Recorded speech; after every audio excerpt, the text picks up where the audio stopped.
Hello, friends. Welcome back to Leadership Synergized. This week, our good and very dear friend, Dr. Khari Grant, has stayed around, and he's going to talk to us some more about his life experiences, in particular as an educator, as a child of God, and as the name of our podcast states, as a leader in that aspect. Dr. Grant, my friend, good to see you. And again, thank you so much for the time you're giving. Absolutely. And it's a wonderful time to be here again. And I'm excited to continue to share some more of my story and continue to support, like you said, not only the leaders and teachers and educators watching, but the community of viewers watching this as well. Thank you again. It's my honor to have you, my friend. And I want to pick up a little bit. Last week, we talked about education as a ministry. We talked about your faith and vulnerability and some of the challenges you've had in overcoming to become a first generation college graduate. Now your doctorate degree in that aspect. But one thing that we left with, you were talking about love and how it's needed and how you represent and attempt to represent that in your role. And in particular, use the term unconditional love. And we know those faith-based that, we're told through scripture and the word that God loves us unconditionally. And Yes. we are to love others unconditionally. And I have found that the old adage of tough love really doesn't align as well in today's world. And I think it was Alan Mullally that used this in a book he wrote about his time at Ford Motor Company, I believe. It's not tough love, it's loving tough. And that's being there and being honest and using love for growth and connectivity, but not in maybe a way that some individuals might see love on the surface, the deep agape focused love in that setting. And the Still Leadership model, the last L, is all about love because we can serve, we can transform, we can influence, and we can lead. But if we're not doing it from the heart with a focus on God's unconditional challenge for love, our success and our abilities to serve others is going to be minimized, short-lived at best. Now, I went on a little bit of a diatribe, and it wasn't intended in that way, my friend. But what I want to come back to is, in particular, I have found it at times difficult when I reflect to unconditionally love myself because of seeing maybe and taking responsibility that perhaps I should have performed better for the organization, for the team. Share, if you will, with the audience your experience in your life as an educator, as a leader, or in your walk in faith when it comes to loving self, some of the lessons some of the ways that you're able to do that and keep the value that you need to provide for your well-being, as we talked a bit last week, at the forefront. Absolutely. Before you can love, and I love that you mentioned unconditional and agape love, and we'll get to those points later, but before you can really engage in unconditional love, one of the most important things that we have to do is love ourselves. And that at times it may seem right, because especially if you're a driven person and you're motivated and you're always working and you're committed to just the work that you're doing, you're always finding things to either better, and then at times you're hard on yourself, and then it becomes you're beating yourself up. One of the things that I came into the process of doing is before I go to bed, really taking a moment to reflect on just the day, on challenges of the day, on communications, conversations, and really allowing my response to not be dictated or guided by anything that is not related to the content of those messages, the delivery of those messages, right? Because some people may talk to you in a way that makes you not feel valued or loved. And so then you begin that process of questioning. I mean, so there's a lot when you think about that. And one of the things that works for me, and as a great tip, is telling yourself each day you love yourself. When you tell yourself that you love yourself each and every day, there is more value and power in that than you would ever know. Your own love is greater and beyond greater than any love that's more imaginable. When you can love yourself and value yourself and hold yourself accountable, but yet still love the person you are, it makes everything else tend to be easier to navigate. Well said, my friend. And I really appreciate you sharing on the reflective process. I find, and just in theory, and I struggle myself a bit, as being able to step back because, life comes at us fast, right? I mean, it's every turn, it's every corner, it's a daytime, nighttime. It doesn't matter almost anymore what role and responsibilities we have in our careers or in our personal lives. There's always something there in that piece, and I really appreciate your focus and your sharing, because it's not wrong to love self. It's not selfish to love self. And I would argue that to truly love others, to bring benefit to them, you got to have that love for self, as you just mentioned a moment ago. I wish, and maybe you see this more, but I think a desire I would have, being a grandfather in particular, I want teachers to tell my grandsons they love them every day. And I want my grandsons to feel that in that regard, but yet it's almost a taboo thing in some sectors of our country, of our world, in our schools. If a teacher looks at a child and said, I'm helping you, you may not like what I'm about to say, but I'm doing it because I love you. So I'm going to challenge that taboo, and I challenge that because it has become a norm where we don't engage in our children and with our families with using terms of endearment, right? Mm, One of the things I start my school year off with my families by telling them my three values. I want my students to be loved, valued, and capable of their greatness. And so I start each and every day dancing with my kids. Every day we dance in the gym with middle school kids. Yes, every day we dance, we reflect. I start off with a daily greatness charge, and I tell them that I love them. I tell them I love them and I want you to have a great day. I remember the first day of school as a new principal, the thing they all like, huh? Huh? Or if they hear it on the loudspeaker, they're like, Dr. Grant, did you just tell us you loved us? Absolutely. And I do. But then also allowing that love to be embedded in the practice. Now mm, mm. that's where the work really begins, right? And so when you're having a conversation with parents and students regarding, let's say, discipline, or let's look at discipline, that tends to be much more of a opportunity where you have both parent and student present. I always tell the kids, this is what you've done. I love you. You're still one of my kids. This is your consequences as a result of this. Let's take some time to reflect. I know in the moment you might be upset, but when you come back, I still love you. This goes away. We're focused and committed to the next steps.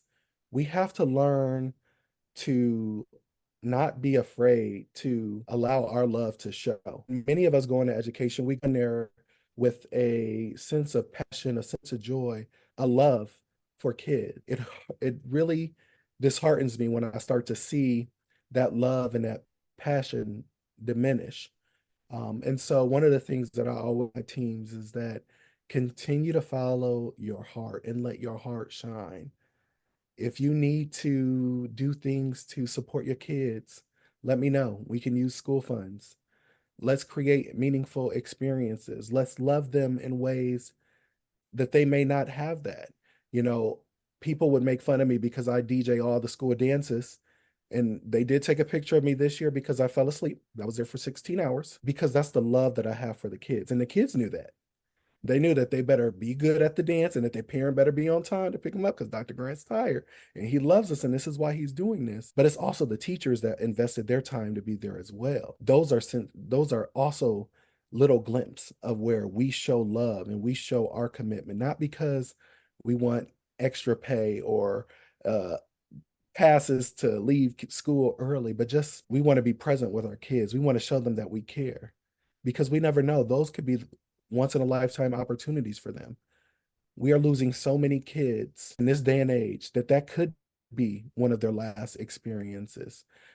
So for me, when I talk about greatness, I want every experience from when they enter my school to when they leave the school to be great.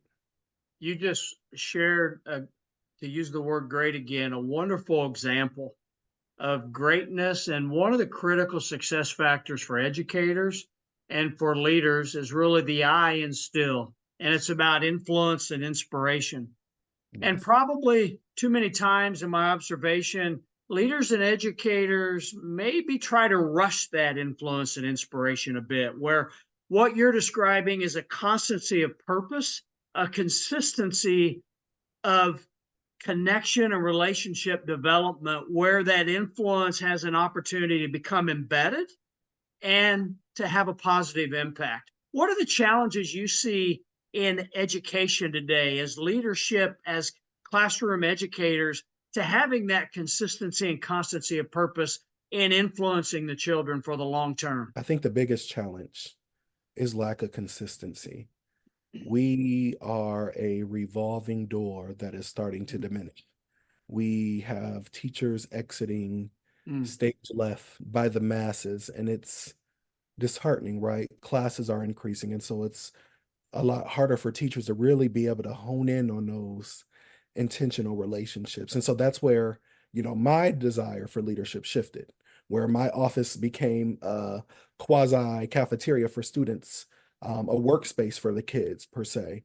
And my office shifted to more of a mobile unit where I'm out in the halls, in the classrooms consistently, to the point where teachers, they will always perceive, oh, the principal's coming. No, Dr. Grant's here.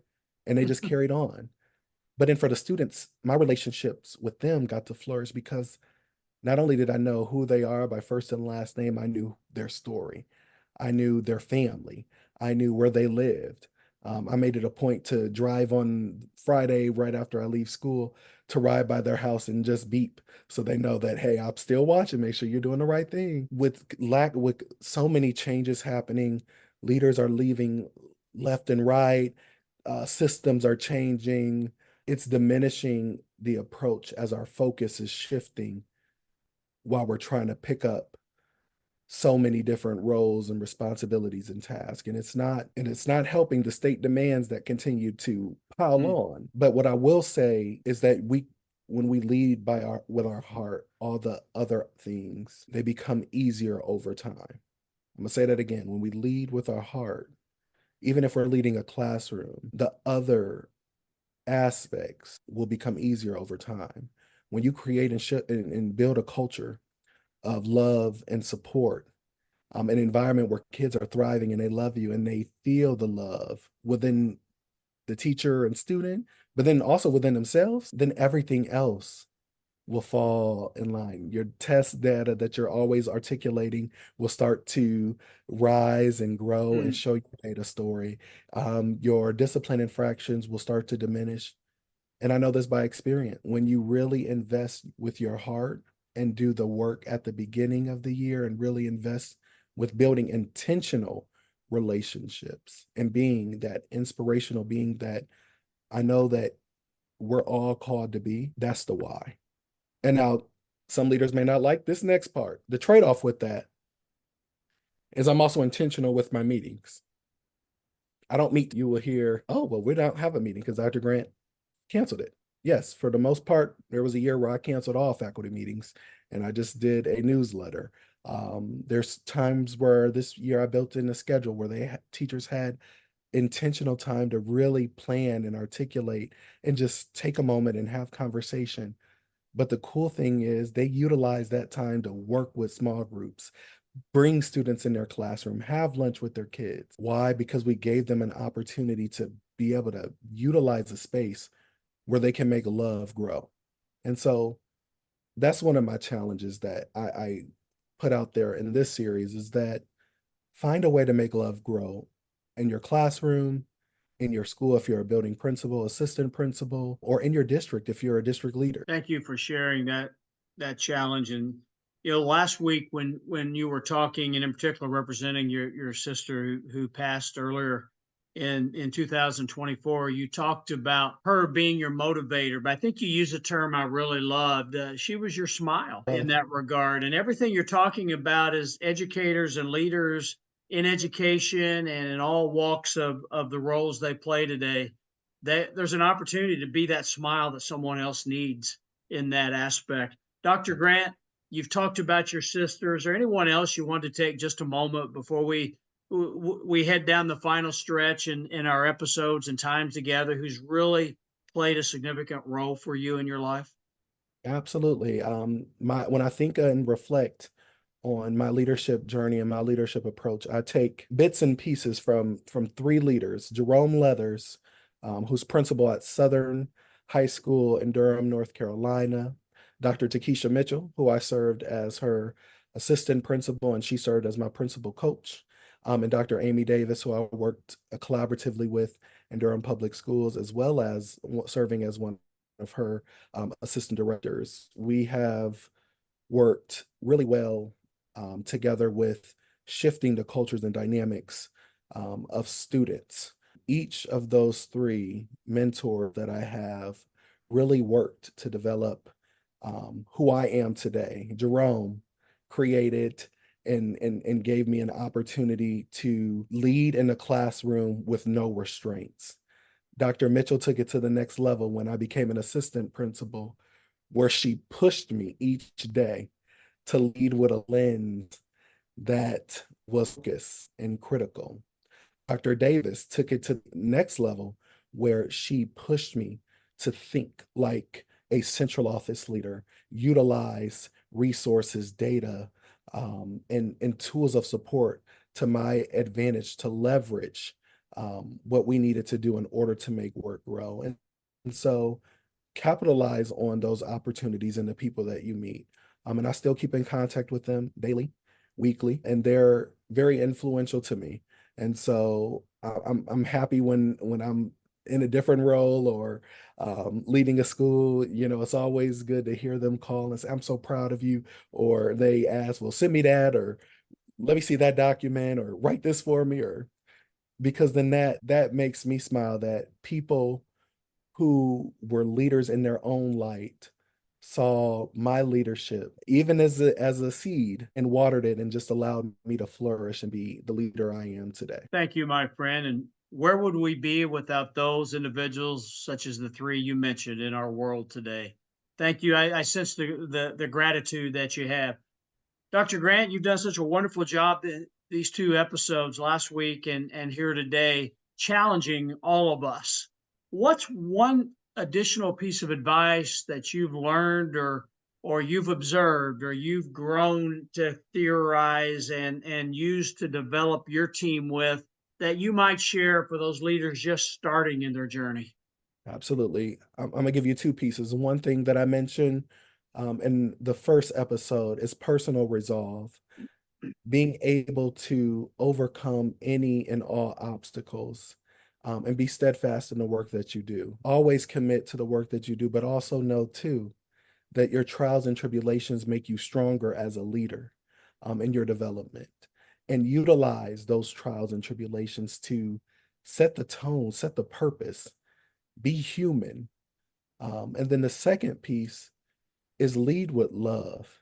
Lead with love. There are so many different theories and different leadership styles and approach. Be who you are and let your leadership style not be mimicked or crafted by something you read in a book, but by something you've cultivated within you. Because a real leader is an authentic leader.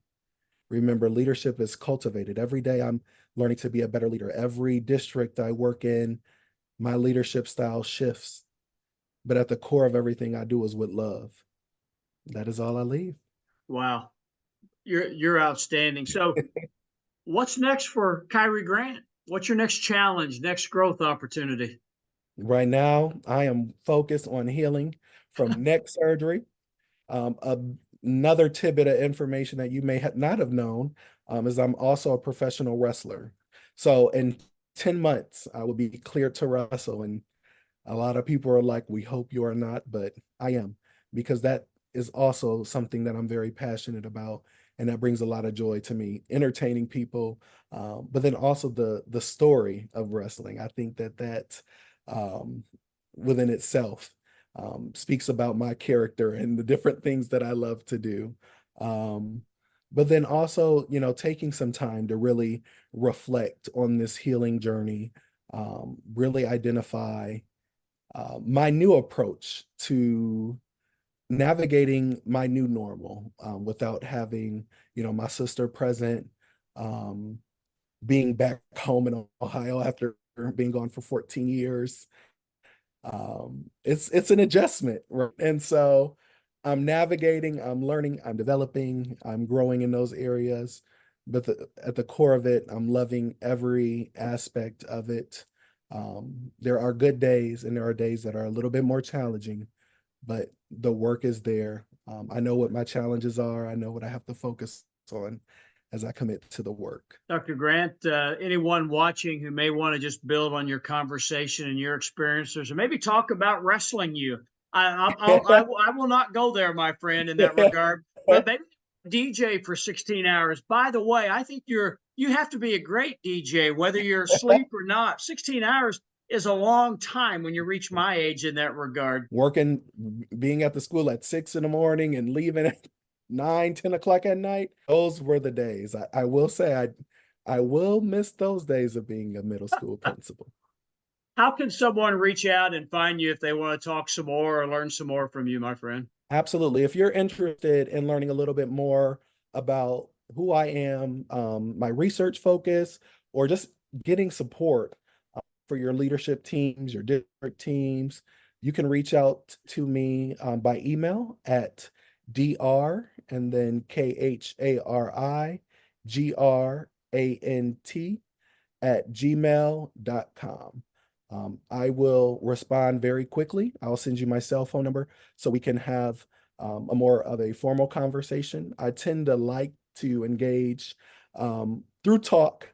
As you know, Dr. Smith, No I am a talk, surprise. so I do like to engage in dialogue, or we can hop on a Google Meet, but I'm happy to support where I can. Again, I'm very much of a real person, and so I'm not going to give you strategies that I don't think that you're not going to be able to apply instantly.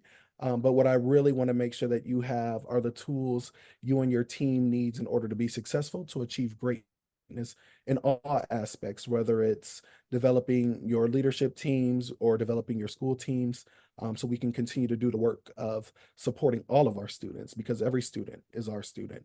And the love that we show and the compassion that we invest in them is what leads to our students being successful. Well said, my friend. It has been an honor. I am so grateful. I appreciate you from the bottom of my heart. And I hope you feel the compassion, the respect, and the love that we all have for you. What a wonderful individual, leader, and child of God you are. And I'm so proud of you. Thank you so much. Well, Thank you. thank you for being here, my friend. And I look forward, we'll have you back if you're interested in the future, because there's still a lot more to talk about when it comes to Khari Grant. Absolutely. Absolutely. I'm excited. And it's an honor. Again, reach out if you need anything. I mean that. Even if it's just a prayer. I'm happy to help and assist wherever I can, Dr. Smith. Absolutely. Dr. Grant and I want to take this time to thank you, and anything we can do. Dr. Grant, myself, if you're struggling with anything, you just want to talk, you may not know whether to turn left or right in that next step along your journey, we're here to help. Reach out anytime. But we appreciate you. We love you. And again, while life will always come at us quick, we don't have to respond in a rapid manner.